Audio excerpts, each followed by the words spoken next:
The morning sun painted the fields of New Haven in shades of gold and green. Marcus Chen stood at the edge of his farm, watching the wind move through the tall grain like waves on an ocean. The alien plants grew well in this soil, better than anyone had expected when the colony ships first landed 5 years ago. "The harvest looks good this year," Elena Rodriguez said, walking up behind him with 2 cups of coffee. Steam rose from the hot liquid in the cool morning air. Marcus took the cup and smiled at her. Elena was smaller than him, with dark hair that caught the sunlight and eyes that always seemed to be studying something new. She was a scientist, always curious about the world around them. That curiosity had brought them together when she first arrived to study the planet's strange ecosystem. "Better than good," Marcus said, taking a sip of coffee. "If the weather holds, we might have enough surplus to trade with the inner colonies." Elena nodded and pulled out a small device from her pocket. She pointed it at the nearest plants and watched the readings on its screen. "The mineral content in the soil keeps getting richer. These plants are actually improving the ground as they grow. I've never seen anything like it." Marcus watched her work. Before coming to New Haven, he had been a military engineer. He knew how to build things and fix things and make things work better. But Elena understood life itself. She could look at a plant or an animal and see how it fit into the bigger picture of the world. The sound of engines broke the peaceful morning. 3 large ships descended from the sky, their metal hulls gleaming in the sunlight. The ships were not human designs. They were longer and more angular, with weapons clearly visible on their sides. "The Vectar are early today," Elena said, putting away her device.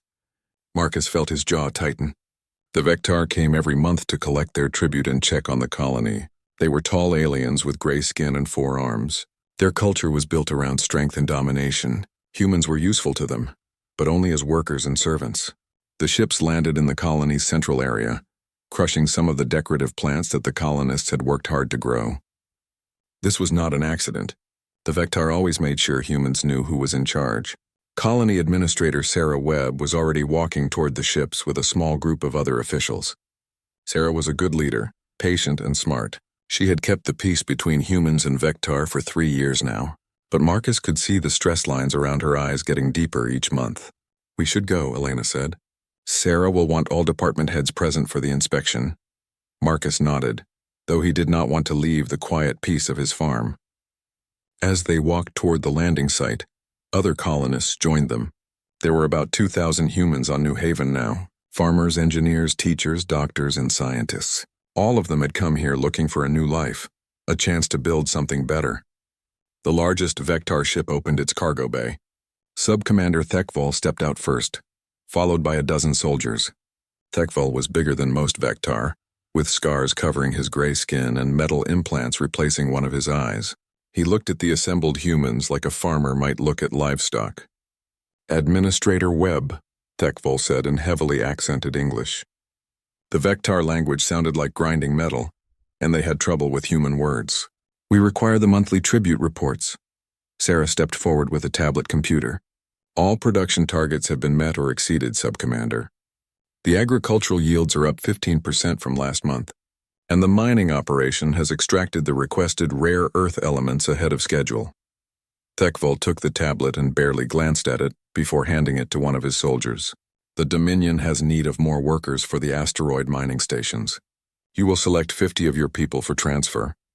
Sarah's face went pale. "Sub-Commander, that wasn't part of our agreement. The Protection Treaty specifically states that colonist transfers must be voluntary." The Vectar's metal eye focused on Sarah with a soft whirring sound. "The treaty serves the Dominion's needs. Those needs have changed." Marcus felt his hands clench into fists. Around him, other colonists were murmuring angrily. The asteroid mining stations were death traps. Workers rarely lasted more than a year in the radiation and zero gravity. "We need time to call for volunteers," Sarah said carefully. "Perhaps we could discuss compensation packages that might make the positions more attractive." Thekval made a sound that might have been laughter. "You misunderstand, human. This is not a request. It is an order. You have until tomorrow to provide the list of names." Elena stepped forward from the crowd. Marcus tried to catch her arm, but she was already moving. "Sub-Commander, I would like to formally document this conversation for our records. The Colonial Charter requires that all treaty modifications be properly recorded." She pulled out her tablet and activated its recording function. The device made a soft beeping sound as it began capturing audio and video. Tekvol's expression changed instantly. His forearms moved to rest on his weapons, and the soldiers behind him shifted into more aggressive positions. "You dare to threaten me with your bureaucratic nonsense?" "I'm not threatening anyone," Elena said calmly. "I'm simply following proper procedures. All interactions between colonial governments and external powers must be documented according to colonial administration regulations." The sub-commander took a step closer to Elena. Even though she was tall for a human woman, he towered over her. His metal eye made clicking sounds as it focused on her face. "Turn off the device," he said quietly. "I'm afraid I can't do that," Elena replied. "Once activated, the recording system can only be deactivated by proper authorization codes from Colonial Administration headquarters." This was not entirely true. Elena could stop the recording at any time, but she was trying to use bureaucracy as a shield, hoping that the Vectar's respect for official procedures would protect her. Marcus knew it would not work. He had seen Vectar in action during his military service. They respected only strength and violence. Everything else was just an obstacle to be removed. "Elena," he said quietly, trying to warn her. But Tekvol had already made his decision. His upper right arm moved faster than most humans could follow. The energy weapon at his side fired a bright blue pulse that struck Elena in the chest. The blast threw her backward into Marcus's arms. Her tablet fell to the ground and shattered. The recording ended with a sharp electronic screech. Elena was still conscious, but barely. The energy pulse had burned through her shirt and left a smoking wound across her ribs. Her breath came in short, painful gasps. "Get her to the medical center!" Sarah shouted. Two colonists helped Marcus carry Elena toward the small hospital. Behind them, Tekvol was addressing the crowd in his grinding voice. "Let this be a lesson to all of you," the sub-commander said. "The Vectar Dominion does not negotiate with livestock. We give orders and you obey them. Question us again and there will be more serious consequences." As they reached the medical center, Marcus looked back at the Vectar soldiers. They were laughing among themselves, finding humor in human pain and fear. Dr. Kim rushed out to meet them with a medical stretcher. "What happened?" "Energy weapon," Marcus said, helping to lift Elena onto the stretcher. "Close range." The doctor's face went grim. "Get her inside. Now." As the medical center doors closed behind them, Marcus heard Tekvol's voice echoing across the colony square. "You have 18 hours to provide the list of workers. Do not test our patients again." Marcus sat in the waiting room as Dr. Kim worked to save Elena's life. Through the window, he could see the Vectar soldiers setting up a temporary camp in the colony center. They would stay until they got what they wanted. For the first time in 5 years, Marcus began to remember what it felt like to be a soldier. Dr. Kim worked for 3 hours before she came out of the surgery room. Her hands were still shaking when she pulled off her gloves. Marcus had been pacing the waiting room the entire time, unable to sit still. "How is she?" he asked immediately. "Stable, but barely," Dr. Kim said, sitting down heavily in a chair. "The energy blast caused severe internal bleeding and damaged 2 ribs. I've managed to stop the bleeding, but she's lost a lot of blood. The next 24 hours will be critical." Marcus felt something cold settle in his stomach. "Can I see her?" "She's unconscious. The pain medication will keep her under for several hours." Dr. Kim looked at Marcus with tired eyes. "What exactly happened out there?" "She was trying to record a treaty violation. Tekvol didn't like being documented." Marcus's voice was flat and emotionless. "Recording a conversation is hardly a crime," Dr. Kim said angrily. "Even under Vectar law, civilians have the right to document official interactions." Try telling them that. Through the medical center windows, they could see the Vectar soldiers moving around the colony. They were going through buildings and checking supplies, taking whatever caught their interest. A few colonists tried to protest, but the soldiers simply pushed them aside. Sarah Webb entered the medical center looking exhausted. "How is Elena?" "Alive," Marcus said. "Barely," Sarah nodded grimly. "I've been trying to contact Colonial Administration, but the Vectar are jamming our long-range communications. We're completely cut off." "What about the worker transfers?" Dr. Kim asked. "Tekvol is demanding the list by dawn tomorrow. If we don't provide it, he says they'll start selecting people themselves." Sarah rubbed her temples. "I've called an emergency council meeting for tonight. We need to figure out how to handle this. Marcus said nothing. He was watching the Vectar soldiers through the window. One of them was examining the colony's power grid, making notes on a tablet. Another was studying the water treatment facility. They're mapping our infrastructure, he said quietly. What? Sarah looked where he was pointing. Look at what they're doing. That's not random looting. They're conducting a tactical survey. Marcus's military training was kicking in. He could see patterns that the others missed. They're preparing for something bigger than just worker transfers. Sarah's face went pale. You think they're planning to take over the entire colony? Maybe. Or maybe they're just making sure they can shut us down if we resist. Marcus turned away from the window. Either way, we're in more trouble than we thought. Dr. Kim stood up. I need to check on Elena again. You two should get some rest while you can. As the doctor disappeared back into the surgery room, Sarah looked at Marcus with worried eyes. What do you think we should do? I don't know yet, Marcus said. But that was not entirely true. Ideas were already forming in his mind, dark ideas that he had hoped never to think about again. That evening, the Colony Council met in the community center. 25 elected representatives sat around a large table, their faces grim in the harsh artificial light. Through the windows, they could see Vectar soldiers patrolling the streets. The situation is clear, Sarah said, addressing the group. We have two choices. We can comply with their demands and hope they leave us alone, or we can try to resist and face the consequences. Council member Janet Morrison, who ran the colony's school, raised her hand. What kind of consequences are we talking about? Best case scenario, they take what they want and leave, said Tom Bradley, the head of mining operations. Worst case, they decide we're too much trouble and eliminate the colony entirely. They wouldn't do that, protested Dr. Kim. We're too valuable to them. The agricultural yields, the mining operation, the technical expertise. They need us. Engineer Paul Zhang shook his head. There are other human colonies they could exploit. We're useful but not irreplaceable.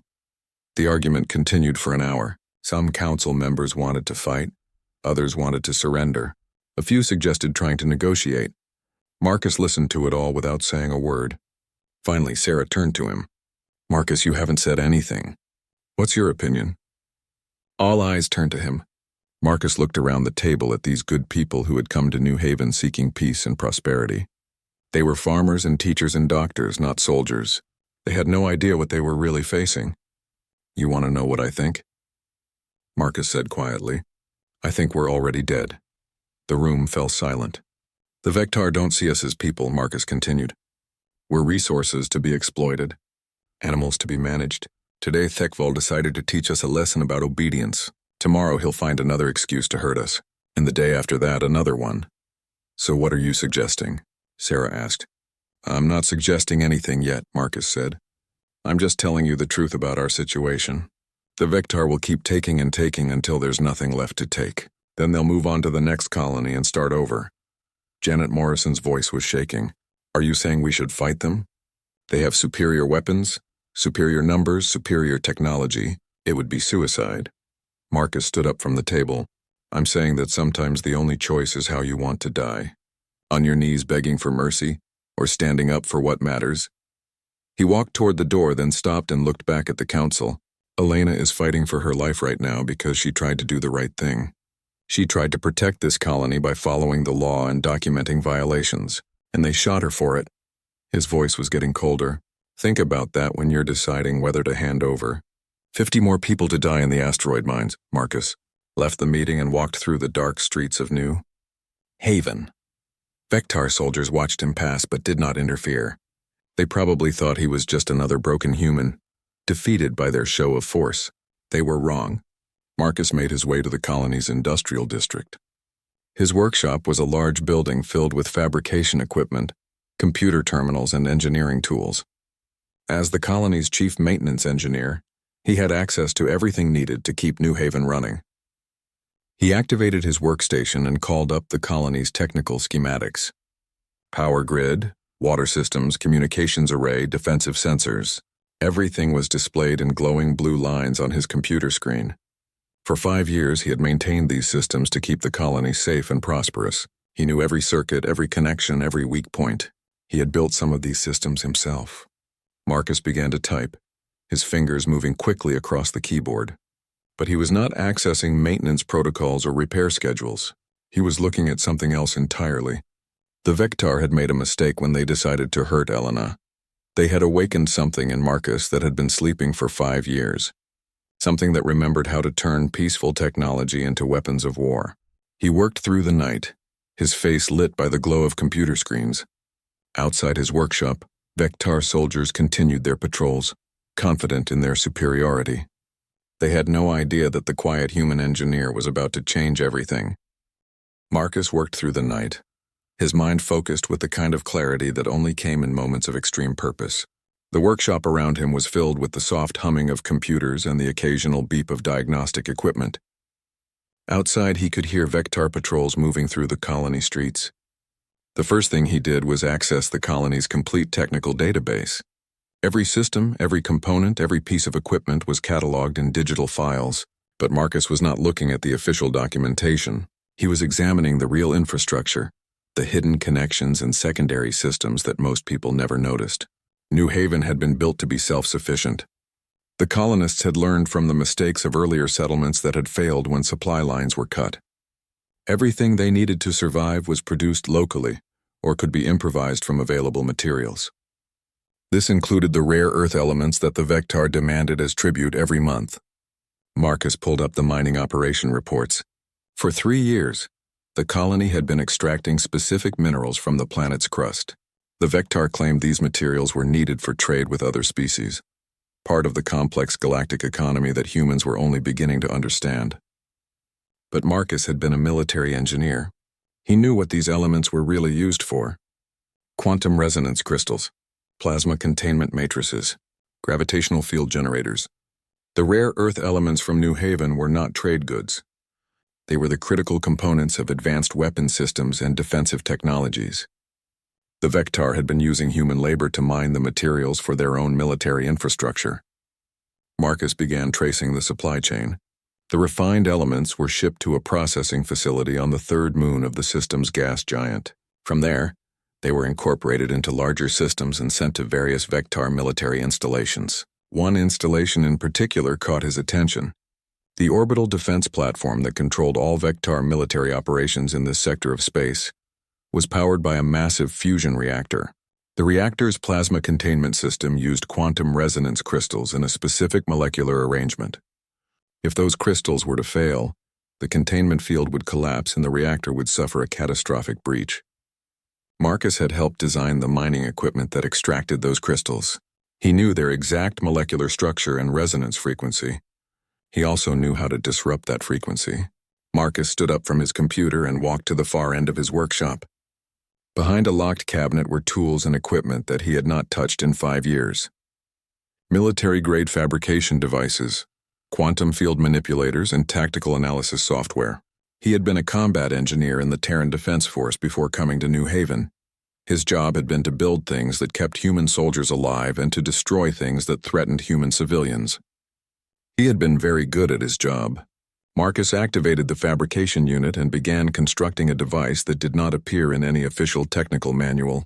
It was small, about the size of a coffee cup with no obvious purpose to casual observation. But inside its simple casing was a quantum field generator, calibrated to a very specific frequency, the frequency that would cause every quantum resonance crystal within a 50-kilometer radius to shatter. While the device was being assembled, Marcus returned to his computer and began working on the second part of his plan. The orbital defense platform was not just a weapons system. It was also a communications hub that coordinated all Vectar military activity in the region. Marcus had helped maintain the colony's communications array, which connected to a network of relay satellites throughout the system. Those satellites were supposedly civilian infrastructure, used for weather monitoring and navigation assistance. In reality, they were also capable of transmitting military signals if properly configured. Marcus began uploading new programming to the satellite network. To anyone monitoring the signals, it would look like routine maintenance updates. But the new code contained hidden subroutines that would activate when they received a specific command sequence. When that sequence was transmitted, every satellite in the system would simultaneously broadcast a quantum disruption pulse directly at the orbital defense platform. Marcus worked with the methodical patience of a master craftsman. Each line of code was checked and double-checked. Every component of his device was tested multiple times. There could be no errors, no failures, no second chances. As dawn approached, Marcus heard footsteps outside his workshop. He quickly shut down his computer terminals and secured his equipment. The quantum disruptor went into a hidden compartment that looked like a standard tool storage unit. Dr. Kim knocked on his door. "Marcus, are you in there?" He opened the door to find the doctor looking exhausted. She had obviously been up all night caring for Elena. "How is she?" Marcus asked immediately. "Better. The bleeding has stopped completely, and her vital signs are stabilizing. She woke up briefly about an hour ago and asked for you." Dr. Kim smiled for the first time since the incident. "I think she's going to be okay." Marcus felt a wave of relief wash over him. Elena would live. That was the only thing that mattered right now. "Can I see her?" "She's sleeping again, but yes. Just don't wake her up. Her body needs rest to heal." They walked together toward the medical center. The sun was rising over New Haven, painting the sky in shades of orange and pink. It should have been a beautiful morning, but Vectar soldiers were still patrolling the streets. As they passed the colony center, Marcus could see Thekvol's temporary command post. The sub-commander was studying reports on a large screen, while his soldiers prepared weapons and vehicles. "The council meeting went late," Dr. Kim said quietly. "They finally voted to comply with the transfer demand. Sarah is preparing the list now." Marcus nodded but said nothing. It did not matter what the council had decided. Events were already in motion that would make their choice irrelevant. At the medical center, Elena was lying in a bed surrounded by monitoring equipment. Her face was pale, but her breathing was steady and strong. Marcus sat down in a chair beside her bed and gently took her hand. "I'm sorry," he whispered. "I should have stopped you from confronting them." Elena's eyes opened slowly. She was still groggy from the medication, but she managed to focus on his face. "Not your fault," she said weakly. "They're bullies. Someone has to stand up to them." "Just rest," Marcus said. "Don't worry about anything else." Elena squeezed his hand. "The recording? Did it work?" Marcus hesitated. The tablet had been destroyed when she fell, but he had seen enough of Thekvol's behavior to understand the larger pattern. "It worked," he said. "You got everything we needed." Elena smiled and closed her eyes. Within minutes, she was asleep again. Marcus sat with her for another hour, watching the monitors that tracked her heart rate and blood pressure. Dr. Kim had been right. Elena was going to recover completely. That knowledge gave Marcus the final piece of clarity he needed. He kissed Elena's forehead and walked out of the medical center. The device in his workshop was ready. The satellite network was programmed and waiting. All he needed now was the right moment to activate his plan. Thekvol had made a simple mistake. He had assumed that humans were weak because they chose peace over violence. He did not understand that peace was something humans fought for, not something they accepted as a gift. The sub-commander was about to learn the difference between a human who could not fight and a human who chose not to fight. Marcus walked back to his workshop, his mind already calculating trajectories and timing sequences. In a few hours, Thekvol would discover why human engineers were feared throughout the galaxy. Not because they built the best weapons, but because they could turn anything into a weapon when the people they loved were threatened. The sun was directly overhead when the full Vectar military column arrived at New Haven. Marcus watched from his workshop window as 12 massive transport ships descended from orbit, their engines kicking up clouds of dust as they landed around the colony perimeter. Hundreds of Vectar soldiers disembarked from the ships, armed with energy weapons and wearing full combat armor. They moved with military precision, establishing defensive positions and setting up heavy weapons emplacements. This was not a diplomatic mission or a routine inspection. This was an occupation force. Sub-Commander Thekvol emerged from the largest transport, accompanied by what appeared to be his entire command staff. The other Vectar soldiers formed ranks behind him as he marched toward the colony center. Marcus picked up his small quantum disruptor device and slipped it into his jacket pocket. Then he walked outside to meet them. Most of the colonists had gathered in the central square, looking frightened and confused by the massive show of force. Sarah Webb stood at the front of the crowd, holding a tablet with the worker transfer list that the council had reluctantly prepared. Thekvol stopped about 10 meters away from the assembled humans. His metal eye clicked and whirred as it scanned the crowd, identifying faces and recording them for future reference. Humans of New Haven, he announced in his grinding voice. The Vectar Dominion has decided that this colony requires more direct supervision. Effective immediately, you are all subjects of the Dominion, not merely trading partners. Sarah stepped forward, her voice shaking but determined. Subcommander, our treaty clearly states that New Haven is an autonomous human settlement. You have no legal authority to— Your treaty no longer exists, Tekvol interrupted. The Dominion has new priorities. This system contains resources that are essential to our security. We cannot allow them to remain under alien control. Marcus began walking forward through the crowd. Colonists moved aside to let him pass, many of them recognizing the strange calm that had settled over him. He moved like a man who had already made peace with whatever was about to happen. Where is the injured female? Tekvol asked, scanning the crowd. The one who dared to record my words yesterday? She's in the medical center, Dr. Kim said from the crowd, recovering from the injuries you inflicted on her. Tekvol made that grinding sound that passed for laughter among his species. Good. She will serve as an example to the others. Defiance carries consequences. Marcus reached the front of the crowd and stopped directly in front of Tekvol. The sub-commander was nearly twice his height and probably 3 times his weight. But Marcus showed no sign of intimidation. Hello, sub-commander, Marcus said quietly. I have something for you. Tekvol's 4 eyes focused on the small human standing before him. And what is that, little engineer? Marcus reached into his pocket and pulled out a small electronic device. It looked like a standard communications tablet, the kind that every colonist carried for daily work. A choice, Marcus said. He activated the tablet's display screen. Instead of showing normal colony information, the screen displayed a 3-dimensional image of the orbital defense platform that controlled all Vectar military operations in the system. This is your command center, Marcus said calmly. Reactor output, weapon systems, communication arrays, defensive shields, everything that keeps your forces operational in this sector. Tekvol's metal eye focused on the tablet with mechanical precision. How did you obtain classified military schematics?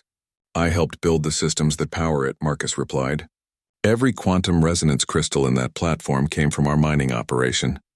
I know exactly how they work, and exactly how to make them stop working.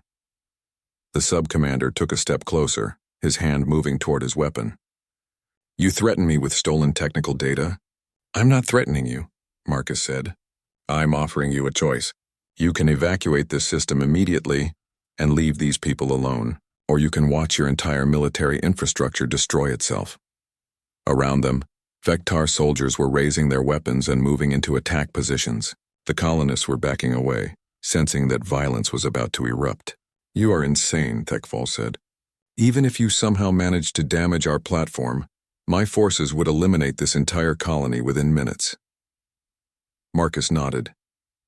Probably, but your superiors would not be happy about losing their most important strategic asset in this region. How would you explain that you were defeated by a single human engineer armed with a tablet computer? For the first time since Marcus had known him, Tekvol looked uncertain. The sub-commander was a warrior, trained to deal with enemies who fought with weapons and armies. He did not know how to handle an opponent who fought with knowledge and careful planning. You are bluffing, Tekvol said, but his voice lacked conviction. Marcus touched the tablet screen. High above them, invisible to the naked eye, the orbital defense platform began receiving signals from the civilian communication satellites, quantum disruption pulses, precisely calibrated to interfere with the resonance crystals that powered the platform's fusion reactor. At first, nothing seemed to happen. Then a bright flash appeared in the sky like a new star being born. Reactor containment breach in Sector 7, Marcus said, reading from his tablet. Plasma venting into the platform's superstructure. Automated systems are attempting to compensate, but the damage is cascading faster than they can repair it. Tekvol was staring at the sky in horror. More flashes were appearing as secondary explosions ripped through the platform's hull. Pieces of debris were beginning to fall toward the planet's surface, glowing like meteors as they burned through the atmosphere. The defensive cannons are still operational, Marcus continued conversationally. But their targeting systems are receiving corrupted data from the damaged sensor arrays. They're beginning to fire on the platform itself, mistaking the debris for incoming projectiles. The orbital platform was slowly tearing itself apart. Each explosion triggered automatic responses that caused more damage. The Vectar's most advanced technology was destroying itself with mechanical precision. "Stop this!" Thekvol shouted, grabbing Marcus by the shoulders. "Shut down whatever you have done." Marcus looked up at the towering alien warrior with absolutely no fear in his eyes. "I can't stop it. The process is irreversible. In approximately 30 minutes, your platform will be completely destroyed." Around them, Vectar soldiers were talking frantically into their communication devices, trying to contact their orbital command center. But the communication arrays were among the first systems to fail when the reactor containment was breached. "However," Marcus continued, "I can prevent this from happening to your other installations. The same quantum disruption signal can be transmitted to any Vectar facility within 50 light-years of here. All I have to do is modify the broadcast frequency." Thekvol released Marcus and stepped back. His metal eye was clicking rapidly as it processed the implications of what he was hearing. "What do you want?" he asked quietly. "Simple," Marcus said. "You leave. All of you. Every Vectar soldier, every ship, every piece of equipment. You evacuate this system and you never come back." "The Dominion will not accept such losses," Thekvol protested. "They will send fleets to reclaim this territory." Marcus shrugged. "Maybe. But they'll send those fleets to attack a system where their strategic advantage has been eliminated. No orbital superiority, no advanced warning systems, no communication relays. Just humans who have had time to prepare for their arrival." In the sky above them, the orbital platform was breaking apart into larger pieces. Some of the debris was large enough to survive atmospheric entry. Chunks of advanced Vectar technology were raining down on the landscape around New Haven. "You have 10 minutes to make your decision," Marcus said. "After that, I start transmitting the disruption signal to your nearest supply depot." Thekvol looked around at his soldiers, at the falling debris, at the calm human who had just destroyed the most powerful military installation in the sector. For the first time in his career, the sub-commander was facing an enemy he did not know how to fight. "How?" he asked quietly. "How did one human engineer accomplish what entire fleets could not?" Marcus smiled for the first time since Elena had been injured. "Because you made a mistake. You thought humans were weak because we choose peace over war. You didn't understand that we only choose peace when the people we love are safe." He held up the tablet so Thekvol could see the countdown timer on its screen. "You hurt my girl," Marcus said simply. "So now you get to learn what happens when humans stop being peaceful." The evacuation took 3 hours. Marcus stood in the colony center, still holding his tablet. As Vectar soldiers loaded their equipment back onto the transport ships, they moved quickly and efficiently, but he could see the fear in their movements. Every few minutes, one of them would glance up at the sky where pieces of their orbital platform were still falling like burning stars. Thekvol had made his decision with 2 minutes remaining on the countdown timer. The risk of losing more military installations was too great.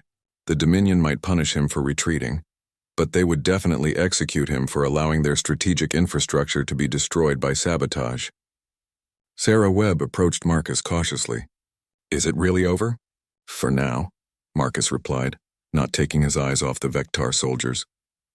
"They'll report what happened here to their superiors. Other species will hear about it. Word will spread, and then what?" Marcus finally looked at her. "Then we wait and see how the galaxy reacts to the news that humans are not as helpless as everyone assumed." Dr. Kim emerged from the medical center, supporting Elena, who was walking slowly but steadily. The injury was healing well, but it would be weeks before she was fully recovered. "I heard explosions," Elena said, looking up at the debris trails in the sky. "What happened?" "Marcus destroyed their orbital platform," Sarah explained. "Single-handedly." Elena stared at Marcus with a mixture of amazement and concern. "How?" "I used their own technology against them," Marcus said simply. "The crystals they forced us to mine were the same ones powering their reactor. I just gave them a reason to stop working properly." Elena was quiet for a long moment, processing the implications. "You could have done this at any time, couldn't you? For the last 3 years, you've had the knowledge to destroy their entire military presence in this system." Marcus nodded. "I could have, but I didn't want to. I came here to be a farmer, not a soldier." "What changed?" Elena asked quietly. Marcus looked at her, at the bandages covering her injury, at the pain she was still feeling because she had tried to do the right thing. "They hurt you," he said, And I realized that some things are worth fighting for. The last Vectar transport ship lifted off from New Haven's surface, carrying Tekful and the remainder of his occupation force. As it disappeared into the atmosphere, the colonists began to cheer and celebrate. But Marcus was not celebrating. He was watching the horizon, where new ships were beginning to appear. "Are those more Vectar?" Sarah asked nervously. Marcus studied the approaching vessels through a pair of binoculars. These ships were different designs from multiple species. Some he recognized, others he did not. "No," he said slowly. "I think those are diplomats." Over the next several days, New Haven received more visitors than it had seen in its entire 5-year history. Representatives from a dozen different alien species came to meet with the humans who had defeated the Vectar Dominion. The Zelani Trade Federation wanted to establish commercial relationships. The Korthak Republic offered military assistance and protection treaties. The Hiveth Collective proposed scientific exchanges and technology sharing agreements. Most surprisingly, several other human colonies sent delegations asking for advice on dealing with their own alien overlords. "Word travels fast in this galaxy," Sarah observed during one of the diplomatic meetings. "Everyone wants to understand what happened here." Marcus sat through the meetings but contributed little to the discussions. He was more comfortable in his workshop than in diplomatic conferences, but his presence was important. The other species needed to see the human who had accomplished the impossible. Elena recovered quickly and threw herself into documenting everything that had occurred. Her injury had made her more determined than ever to ensure that the truth was properly recorded. "The galaxy needs to understand that this was not about human aggression," she explained to Marcus one evening as they walked through his fields. "This was about human resilience. We don't start fights, but we finish them." The grain was growing well, reaching toward the alien sun that had become their home. Marcus had returned to his farming, but now he carried a communication device that connected him to other human colonies throughout the region. "They're calling you the engineer of New Haven," Elena said, reading from her tablet. "Some of the alien species are demanding that humans reveal their military capabilities. Others are offering alliance treaties based on mutual respect rather than domination." "And what are the human colonies saying?" Marcus asked. "They're asking how you did it. They want to know if your methods can be replicated in other systems." Elena looked at him seriously. "You've changed everything, Marcus. Humans are no longer seen as a weak species to be exploited." Marcus stopped walking and looked out over his farm. In the distance, he could see other colonists working their own fields, building their own lives. Children were playing in the community center. Dr. Kim was treating patients in her medical facility. Life was returning to normal, except that normal had changed. There were now defensive sensors hidden throughout the colony, disguised as agricultural equipment.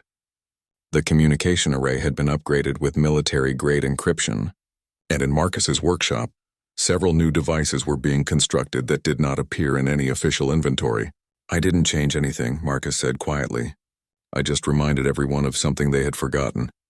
"What's that?" "Humans don't conquer other species because we want to rule over them," Marcus explained. "We explore the galaxy because we're looking for a place where we can live in peace. But if someone threatens that peace, if they hurt the people we care about, then they discover why we were able to survive on a planet full of predators." Elena took his hand as they continued walking through the fields. "The Terran Colonial Administration wants to offer you a position as Director of Colonial Defense. You would be responsible for protecting all human settlements in this sector." Marcus considered the offer.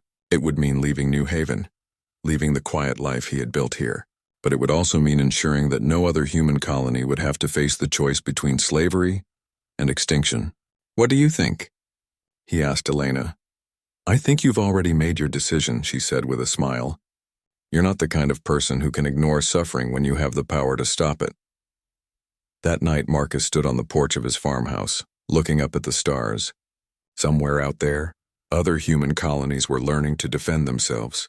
Other species were reconsidering their assumptions about human capabilities.